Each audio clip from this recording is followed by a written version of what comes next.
On retrouve en situation antérieure les organes urinaires qui comprennent la vessie, qui est un organe musculo-membraneux, en arrière de la symphyse pubienne et du pubis.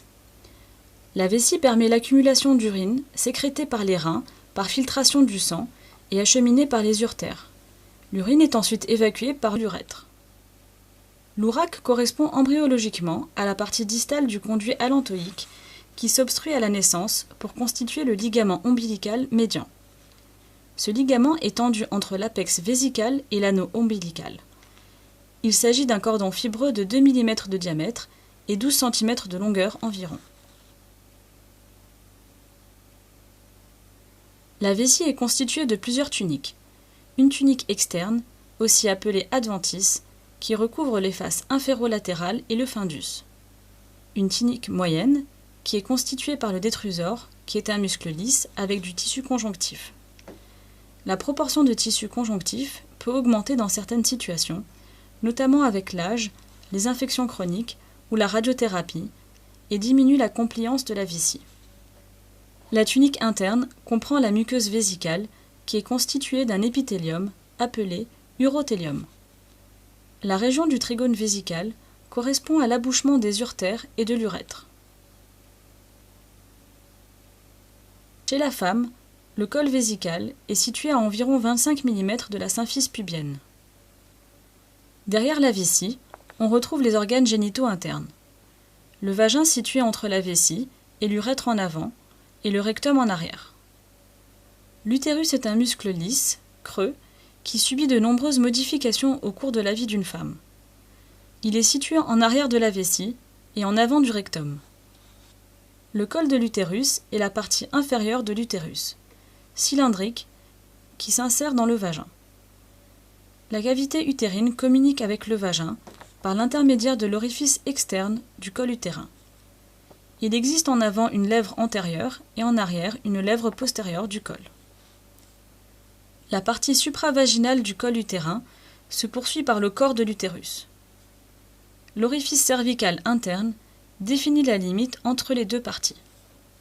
L'isthme utérin correspond à un léger étranglement qui sépare le corps et le col utérin. Le corps utérin est la partie supérieure de l'utérus, de forme conique, aplatie d'avant en arrière. Les cul-de-sac vaginaux correspondent aux replis vaginaux encerclant le col de l'utérus. La séreuse utérine correspond à la couche la plus externe de l'utérus et au revêtement péritonéal. Le myomètre correspond à la tunique musculaire. Il s'agit d'un muscle lisse associé à du tissu conjonctif. L'endomètre est la muqueuse qui tapisse la cavité utérine. On y retrouve un épithélium de surface, des glandes utérines, une lamina propria et des artères basales. La trompe utérine est aussi appelée salpinx. C'est un conduit musculo-membraneux, pair, essentiel pour la reproduction. Elle permet l'acheminement des ovocytes jusqu'à la cavité utérine. La fécondation ayant habituellement lieu au tiers distal de la trompe. La lumière tubaire présente des plis longitudinaux. L'ostium tubaire correspond à l'abouchement de la trompe utérine dans la cavité utérine. La portion interstitielle de la trompe est la portion intramyométriale de la trompe. L'isthme tubaire fait suite à la portion interstitielle au-dessus du ligament rond, en avant, et du ligament propre de l'ovaire, en arrière. L'ampoule tubaire fait suite à l'isthme tubaire et se poursuit jusqu'à l'ovaire. L'infundibulum tubaire est la partie terminale de la trompe et aussi la partie la plus mobile de la trompe. Les franges tubaires correspondent à la base libre de l'infundibulum tubaire. On en dénombre une dizaine, de 10 mm environ chacune. L'ovaire est raccordé à la trompe par le ligament infundibulum ovarique. L'ovaire est un organe pair qui produit les ovocytes et sécrète les hormones sexuelles. Ils sont reliés à l'utérus par le ligament propre de l'ovaire ou le ligament utéro-ovarien. Le rectum est l'organe le plus postérieur et correspond à la partie terminale du tube digestif.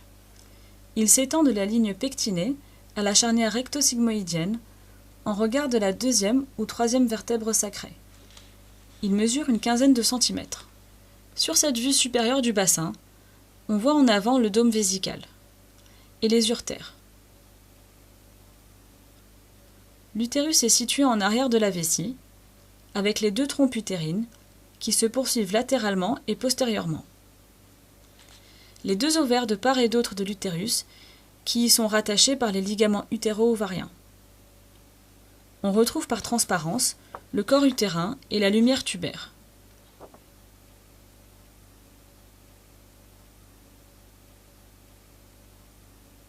Le rectum se projette en arrière.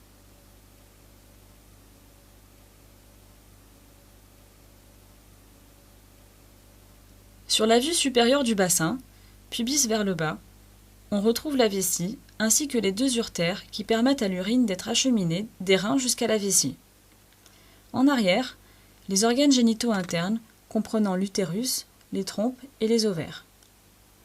Le vagin sur un plan plus inférieur qui, par le col de l'utérus, se poursuit par l'utérus,